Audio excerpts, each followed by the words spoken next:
예배를 드리러 오는 이 교회의 주인은 하나님이시고요. 여러분의 예배의 대상은 하나님이 되셔야 합니다. 여러분의 마음을 하나님께 다 아시고 여러분의 모든 것을 아시니 그 가운데 위로가 되시고 그 가운데 하나님의 능력을 많이 경험하시게 되기를 간절히 바랍니다. 오늘은 부르심의 자리라는 제목으로 출애굽기 4장의 말씀을 본문으로 준비해 보았습니다. 여러분 시카고에 보면 이런 구인 광고가 나옵니다. 주방 헬퍼구함. 그래서 시카고에서 자리 필요하신 분은 연락해 보시기 바랍니다. 오하이오 클리브랜드 서울바들 한식당 문자를 달라고 얘기를 하고 있죠. 자, 근데 이 광고에서 중요한 게 있습니다. 뭘까요? 경험자 우대. 경험자 우대. 여러분 왜 이 경험자 우대라는 말이 중요할까요? 경험이 중요합니까? 네, 요새 그 대학을 졸업한 대학생들이 굉장히 그 스트레스를 많이 받는다라고 얘기를 해요. 신입생을 그러니까 신규 사원을 시험하는데 거기에도 꼭 뭐가 붙어요? 경험자 우대.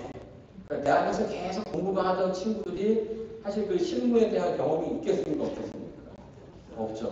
없음에도 불구하고 거기에 이제 경험자 우대라는 말이 대학생 이제 처음 작업을 구하는 친구들에게 부담이 되고 또 어려움이 된다고 이야기합니다. 우리 유경험자를 우대하는 이 풍토는 이 말 속에 담겨져 있는 의미에서 알아볼 수가 있습니다. 여러 많은 경험이 있기 때문에 무엇이라는 거예요? 그 상황에 맞춰서 스스로 잘 해결할 수 있다라는 이야기입니다. 그리고 그렇게 경험이 많다는 것은 또 뭘 의미합니까? 익숙해졌다라는 것이에요.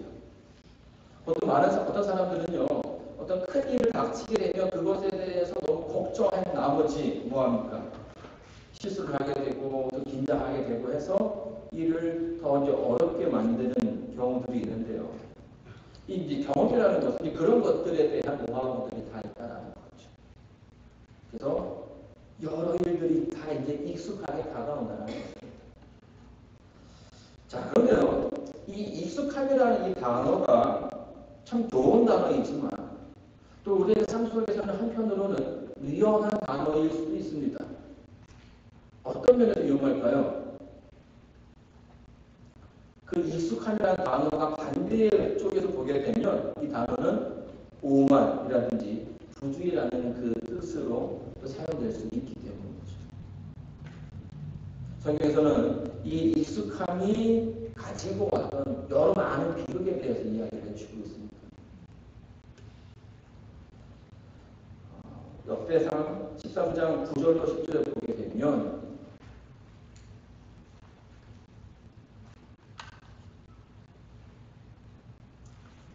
제가 읽겠습니다. 기도의 타작마당에 이르러서는 소들이 뛰놀며 우사가 손을 펴서 궤를 붙들었더니 우사가 손을 펴서 궤를 붙들물 인하여 여호와께서 진노하사 치심에 우사가 거기 하나님 앞에서 죽으니라.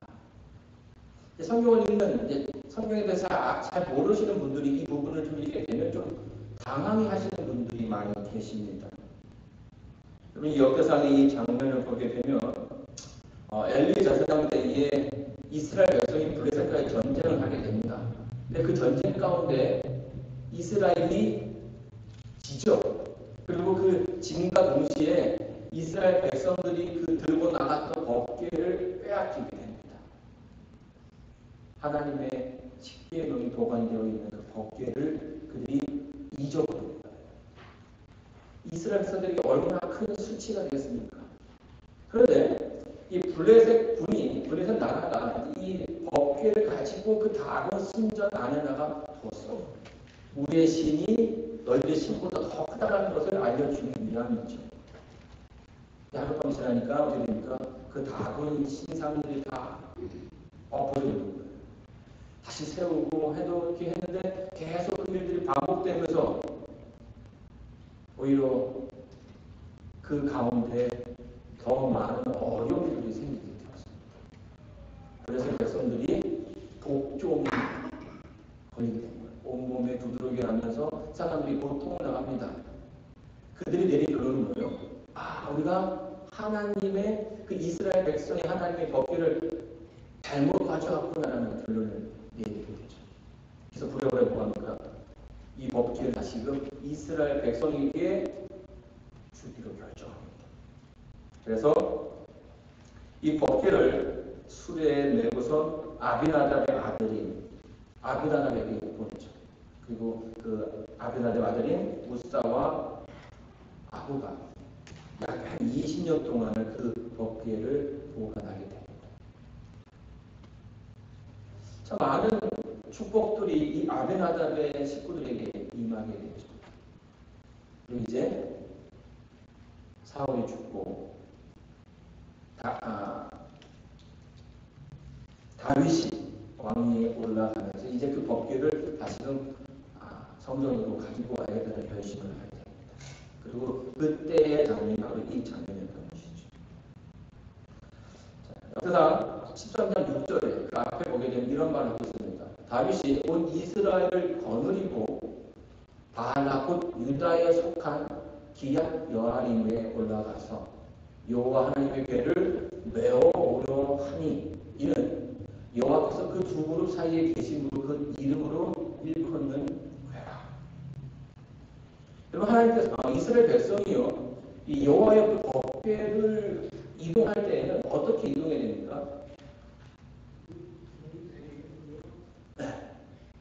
제사장들이 특별히 구별된 사람들이 그 궤를 메고선 와야 됩니다. 그래서 이제 뒤에 그 사진을 보게 되면 제사장들이 그 법궤를 메고 다니는 그런 모습을 보여주고 있죠. 다윗도 그런 마음을 가지고 여기서 표현하고 있습니다. 하나님의 궤를 메어 오려 하니 그런 마음을 가졌는데 그럼 이 법궤가 어떻게 나왔습니까? 소에 의해서 이렇게 수레에 올려지고 끌려 나온다는 것입니다. 여러분, 하나님께서는요, 이 블레셋 백성이 스스로의 그 수레에 옮겨서 왔을 때에는 하나님께서 그것을 용인해 주셨어요. 그런데 이스라엘 백성들은 누굽니까? 하나님을 알고 하나님을 섬기는 백성인데 그 백성들이 그렇게 하지 않았을 때에 그것이 큰 문제가 된 것이죠. 이런 식으로 보낼 때는 그 장면을 이렇게 설명해 주고 있습니다. 다윗과 그 백성들은 스스로 사업을 수행하려고 모여서 즐거움과 자원하는 마음으로 그 일에 종사하였으나 여호와께서는 그 봉사를 받으실 수 없었으니 이는 당신의 명령과 일치하게 수행되지 않은 까닭이었다.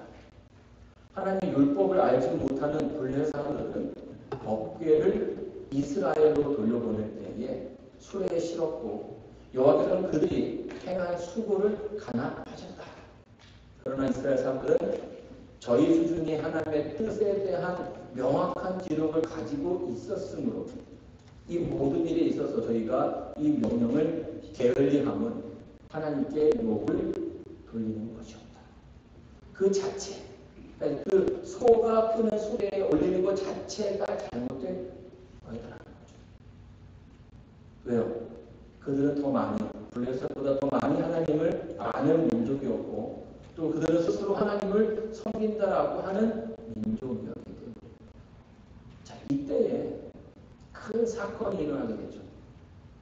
여러분, 수레가 뭐 지금이야 자동차로 가면 아주 뭐 스무스하게 가지만 그 당시에 수레가 뭐 이렇게 길도 좋지 않았을 것이고 또 수레가 이렇게 완벽한 그런 것이 아니었기 때문에 갈 때마다 어떻습니까? 삐그덕 거리기도 하고 그 뭐 아래로 돌이라도 만나게 되면 덜컹덜컹 거리면서 이렇게 움직이기 시작한다는 거죠. 그때 그 수레를 옆에서 이끌었던 우사가 어떻게 합니까? 법궤가 넘어질 것 같은 그 찰나에 어깨에 손을 탁 댑니다. 그때 하나님께서 이 우사를 치시죠. 엘레리야에서는 이 장면을 이렇게 설명해 주고 있습니다. 우사에게는 오만이라는 큰 죄가 있었다. 어떤 죄요? 오만. 하나님의 율법을 범함으로 율법의 신성성에 대한 그의 느낌은 감소되었고, 고백하지 않은 죄를 가진 채 우사는 하나님의 금령에도 불구하고 감히 하나님의 인재의 상징의 손을 댔다. 하나님께서는 부분적 순종도 완만한 태도로 당신의 계명에 대한 일도 간합하실 수 없다. 여러분, 이 우사가요 20여 년을 그 법궤를 이렇게 하면서 참 경외하는 마음으로 이 법궤를 대하여야 하는데 그 시간이 익숙함으로 변하게 되었고요. 그 익숙함이 무엇을 갖는 겁니까? 그로 하여금 법궤에 대한 경외심이 아니라 편만한 마음을 갖게끔 했다. 그럼 모세가 가나안에 들어가지 못했던 이유 가운데 하나도 이런 모습이 담겨져 있습니다. 하나님께서 그를 세우셔서 그에게 할 일들을 제시해 주셨는데 그 일들이 계속해서 거듭되다 보면서 순간적인 실수로 하나님이 아닌 자신을 드러내는 그 일이 그의 삶 가운데 있게 되었던 거죠. 하나님의 인재를 느끼며 하나님을 경외하는 자리여야 하는데 이 반복되는 그 패턴이 경외함을 익숙함으로 만들었고요. 결국 경솔한 실수가 나오게끔 했다는 것입니다. 성경 역사를 보게 되면 참 많은 위인들이, 선조들이 이런 익숙함 가운데 실수를 저지른 일들이 종종 발견되는 것을 우리가 확인할 수 있죠. 사랑하는 성도들, 하나님께서는 어떤 사람을 부르실까요? 하나님 그 일을 하시기 위해서 어떤 사람을 부르셨습니까? 제가 이제 한국에서 살 때에는 저희 어머니가 늘 겸손하라고 얘기를 하셨어요. 잘해도 그냥 이렇게 뭐 티내지 말고 뭐 있어도 가진 거 티내지 말고 그냥 겸손이 미덕이라고 이제 배워왔습니다. 근데 미국에 오니까 아주 다르더라고요. 미국은 어떻게 됩니까? 자기를 계속 피아를 해야 되더라고요. 설명을 해야 됩니다. 근데 제가 이제 학교 가서 보면 이제 교수님이 뭐 물어봅니다. 이거 아는 사람? 손을 다 들어요. 그 수업 안에 있는 사람들이. 근데 한국인들은 잘 못 들어, 안 들어. 근데 이제 물어보면 막상 또 다른 얘기를 막 합니다. 저거 정말 아는 거 맞는다. 그게 싶을 정도로. 근데 이제 미국인들은 뭐예요? 이제 어려서부터 그런 교육을 보고 돈 들고 발표해라. 그래서 잘한다고 했을 때에 정말 잘하는가에 대해서는 한번 이제 확인을 해볼 필요가 있다는 거죠. 그런데 반대로 한국인들은 충분한 능력이 있으면서도 그렇지 잘 배워지잖아요. 자기보다 더 잘하는 사람이 있겠거니 하면서 손을 알고 있는데 오히려 그래서 이제 한국인들이 어떤 좋은 기회를 놓치는 경우가 많다는 얘기를 제가 조금 들었습니다. 두 모습 자체가 자신의 실력을 제대로 평가하지 못하기 때문에 있는 그런 모습이죠. 그렇기 때문에 그런 소리를 할 때 나의 상태에 대해서 정확히 진단하는 것이 상당히 중요하다고 생각이 됩니다. 하나님께서 모세를 부르셨죠.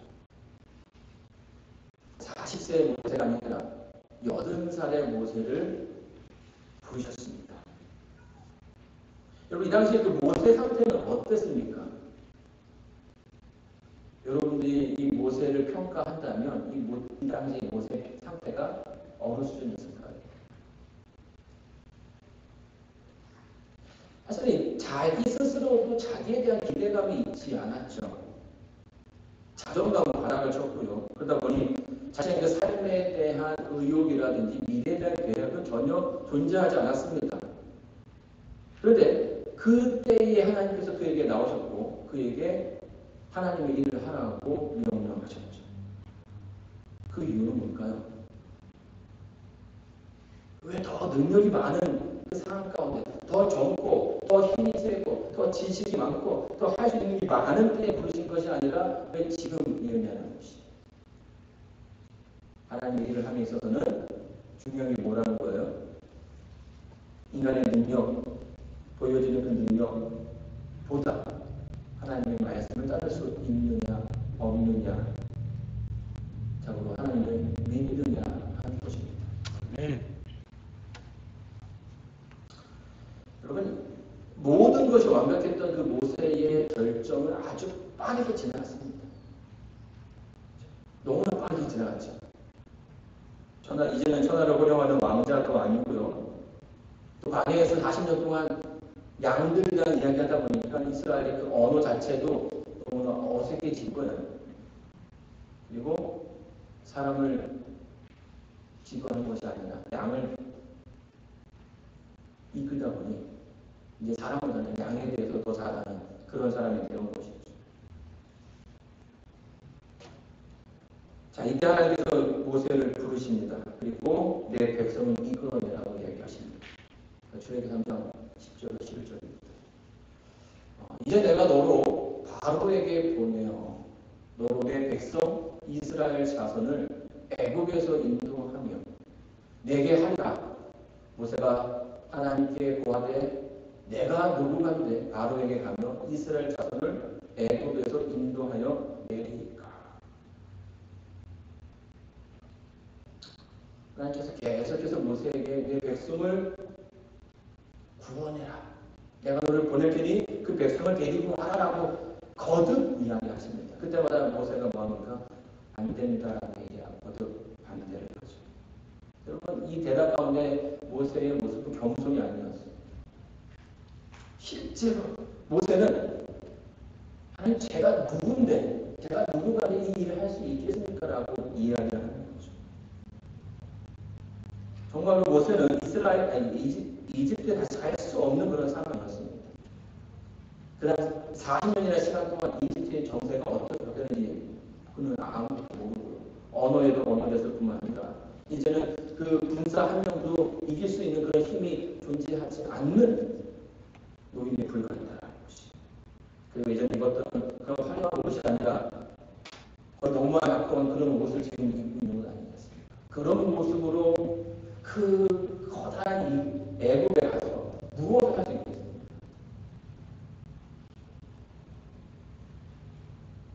그래서 하나님의 그런 명령 가운데 모세는 제가 어떻게 합니까? 라고 이야기하는 거죠. 우리가 이제 교회를 할 때에도 종종 우리는 그런 생각들을 많이 합니다. 나에게 맡겨진 그 직분을 감당할 때에 내가 어떻게 그것을 할 수 있을까? 그래서 그것들을 또 어려워하고 또 두려워하는 분들이 있습니다. 그런데 하나님께서 그때에 모세에게 나타나시죠. 자기가 정말 아무것도 아니라고 하는 그 순간 가운데 모세 앞에 등장하셨습니다. 그리고 하나님의 능력을 보여주셨죠. 출애굽기 4장 4절입니다. 여호와께서 모세에게 이르시되 내 손을 내밀어 그 꼬리를 잡으라. 그가 손을 내밀어 잡으니 그 손에서 지팡이가 되니라. 원래 처음에는 하나님께서 이 지팡이를 던지라고 얘기했습니다. 그렇죠? 던졌어요. 던지니까 뭐가 됐어요? 뱀이 되죠. 그냥 그 모양만 뱀이 아니라 진짜 뱀인 거예요. 광야에 있는 뱀들은 독이 많죠. 그래서 이스라엘 백성들이 광야에서 다닐 때에 하나님의 그 보호하심이 거쳐지니까 불뱀과 정갈들이 와서 그 민족을 어렵게 했다는 얘기를 우리는 확인할 수 있습니다. 그 뱀이 된 거예요. 하나님께서 모세에게 그 다음 명령으로 뭘 명하십니까? 뭘 잡으래요? 꼬리를 잡으래요. 꼬리를. 혹시 뱀을 잡아보신 적 있으세요? 우리 이모스자님. 뱀은 어딜 잡아야 됩니까? 뭐를 잡아야 돼요? 왜 뭐를 잡아야 돼요? 여러분이 뱀을 잡을 때 꼬리를 잡으면 안 돼요. 여기 뒤에 사진 보시면 아시겠지만 꼬리를 잡고 중간에 잡아줘야 돼요. 뱀이 어떻게 합니까? 허리를 꼿꼿이 세우죠. 그리고 꼬리에 무언가 잡을 만한 게 있으면 뱀은 허리를 세우고 이동합니다. 그래서 왜 그 옛날 시골집에 보게 되면 막 천장에 또아리를 들고 있는 그 뱀이 있지 않습니까? 다리가 있어서 가는 게 아니라 그 허리 힘이 그렇게 좋아요. 그래서 꼬리에 뭔가 하나 이렇게 동여맬 수 있는 게 있으면 올라가는 거예요. 이렇게. 그래서 뱀을 잡을 때는 절대로 꼬리를 잡으면 안 돼요. 어디를 잡아야 돼요? 허리를 잡아야 돼요. 근데 왜 하나님께서 꼬리를 잡으라 했을까요? 그리고 꼬리를 잡으면 물립니다. 아주 이건 기본 상식이에요. 근데 하나님께서 뱀을 막으시고 저의 모든 것을 주관하신 하나님께서 그 사실을 몰랐을까요? 이걸 꼬리를 잡는 것은 상식이 아니라. 그런데 하나님께서 모세에게 꼬리를 잡으라고 이야기했죠.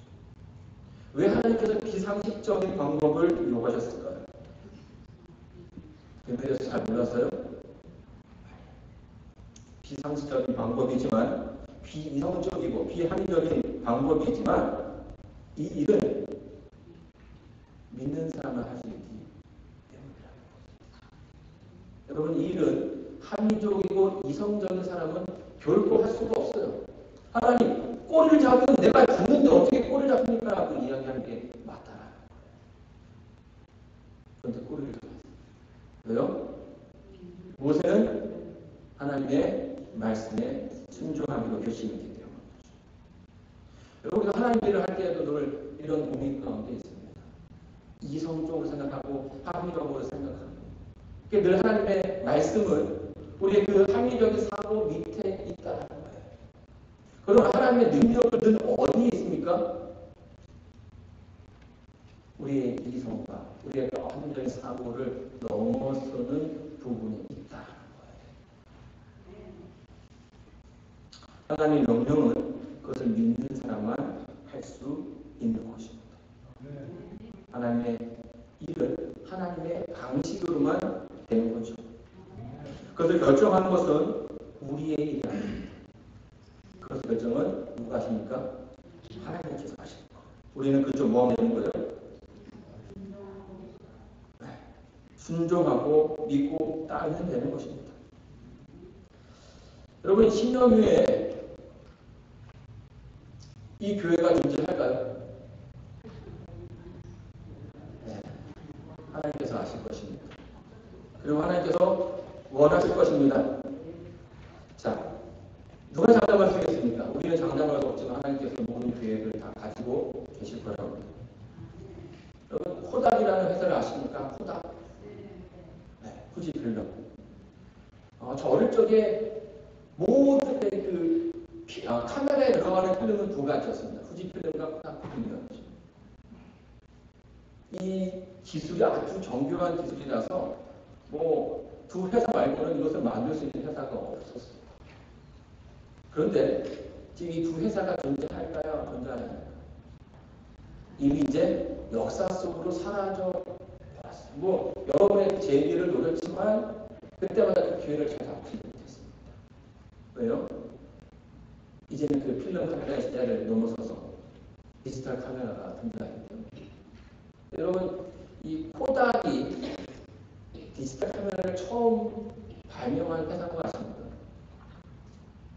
처음으로 발명했음에도 불구하고 그것을 이어가지 못했어요. 자, 그 다음에 이 카메라 시장을 이끌어갔던 것은 어디냐면 니콘과 캐논입니다. 그런데 작년에 니콘이 자기 회사의 인원을 10%를 감축해야겠다라는 발표를 했어요. 왜요? 사람들은 이제 니콘이 망했다라고 이야기합니다. 예전에는 대부분 카메라를 좀 든다 하는 사람들은 다 키우는 아니면 니콘이었거든요. 그래서 막 1년에 막 100만 대씩 팔리고 그랬는데 이제는 그 대수가 10만, 20만 가게 되지 않는다. 왜일까요? 빠르게 변하는 세상 가운데서 세상의 어떤 그 변화에 적응하지 못했다는 것이죠. 저는 사실 이 니콘의 어떤 그 몰락을 보면서 굉장히 큰 충격을 받게 되었어요. 내가 있는 세대에는 이게 존재할 거다. 더 많이 이게 잘 개발해야 했는데 그 기간이 보면 오래 가지 않았다. 여러분 이제 시간 내시면 한번 세계 100대 기업이 어떻게 변했는가를 한번 살펴보시면 그 100대 기업을 계속 이어오는 그 회사가 많지 않아. 들어왔다 나왔다 들어왔다 망했다 사라지고 또 새롭게 등장하고 또 사라지고. 자, 그래서요 이 기업들은요 자신들이 살아가야 할 방법들을 찾아놨습니다. 바꿀 수 있는 모든 것들을 다 바꿔서라도 그 생존의 상화를 보는 거죠. 이 빠르게 변하는 세상 가운데서 이 교회를 유지한다는 것은 더더욱 어려운 일일 수 있다라는 거예요. 자, 그런데 그럼에도 불구하고 우리가 이렇게 모이고 또 이 가운데서 기도하고 또 이 복음의 말씀을 전도하고자 하는 이유가 뭘까요? 어쩌면 가장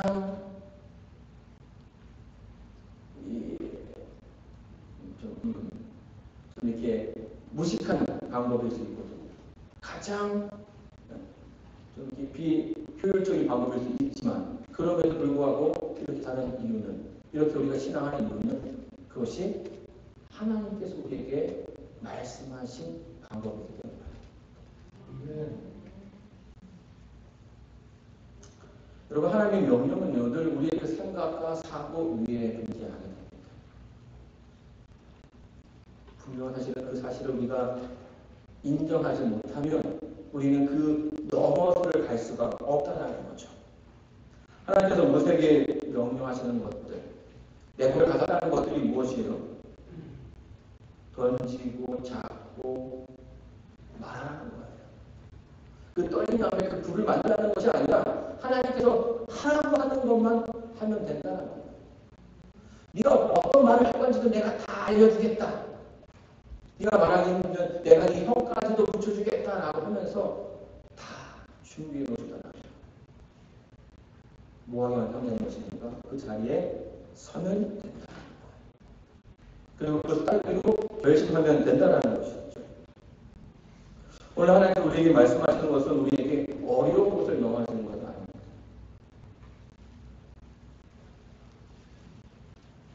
우리에게 명하시는 것은 네가 알고 있는 나를 전하라는 거예요. 네가 만난 하나님을 만나 전하고 네가 만난 하나님을 전하라는 것이죠. 그리고 우리는 종종 다른 사람들이 하는 일 가운데 비교하면서 스스로의 어떤 능력을 잘 모르는 경우가 많습니다. 그런데 하나님께서는요 여러 다양한 사람들이 교환해 주셨어요. 그 이유는 그 다양성이 합쳐져서 하나님의 모습을 갖출 때에 그 교회가 온전해질 수 있기 때문이다. 누군가는 교회를 데려오면 누군가는 그 데려온 사람을 교회한테 케어해주고 돌봐주고 또 누가 물러간 사람이 있으면 또 그 사람에게 연락을 해줘서 그로 하여 다시 교회에 올 수 있게끔 해주고 또 누군가 상처받았다면 그 누군가에게 또 다가가서 위로해주고 그의 마음을 다독여주면서 서로 뭐 하는 겁니까? 하나님께 받는 그런 모습들이 필요하다. 자, 그런데 그런 가운데 주의해야 하는 것이 하나 있죠. 그게 뭡니까? 서두에 말씀드렸던 익숙함이라고 해요. 익숙함. 계속 반복되는 그 패턴 가운데 그 익숙함은 우리가 어디에 있는지를 잃어버리게 되고요. 우리가 지금 누구와 함께 하는 일을 잃어버리게 된다. 성경 말씀 출애굽기 4장 2절을 보게 되면 이해할 수 없는 장면이 나오죠. 하나님께서 모세를 부르셨어요. 그리고 모세로 하여금 애굽으로 가게 하셨는데 그 떠나는 그 길목에서 하나님이 모세를 죽이려 했다. 여호와께서 길의 숙소에서 모세를 만나서 그를 죽이려 하신지라. 하나님께서 부르셨고 하나님께서 가라 하셔서 그것에 겨우 마음을 추스러서 순종해서 가려고 했는데 모세를 죽이게 했다. 그 이유가 뭘까요? 장면을 보게 되면요. 그래서 그 와이프가 뭐합니까? 그 아들에게 할례를 하면서 그 표피를 던짐으로써 이 사건이 마무리가 됩니다. 여러분, 이스라엘 백성들은요 할례를 받습니다. 보통 그 전통에 의하면 언제 받아요? 나온 지 8일 만에 받는 거예요. 그렇죠? 나온 지 8일 만에 받아야 하는 그 할례가 모세의 아들에게는 없는 것이에요. 모세가 40년 동안 광야 살면서 결혼을 하고 아들을 낳았죠. 그러면 모세의 아들의 나이는 얼마나 됐을까요? 적어도 청년 정도는 되지 않았을까 싶어요. 그런데 그 아이가 뭐가 없는 거예요? 할례가 없는 거예요. 왜 모세는 그 아들에게 할례를 주지 않았을까요?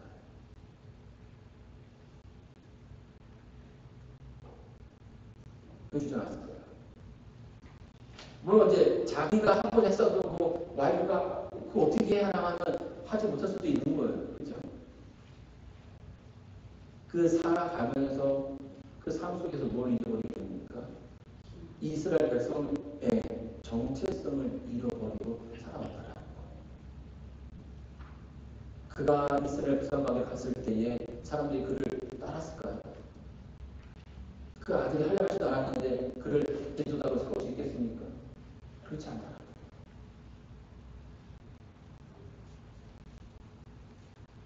자신들이 누구인지도 잃어버린 채 그 모습만을 가지고 살아가는 이들에게 하나님께서 그 길을 막아선 것입니다.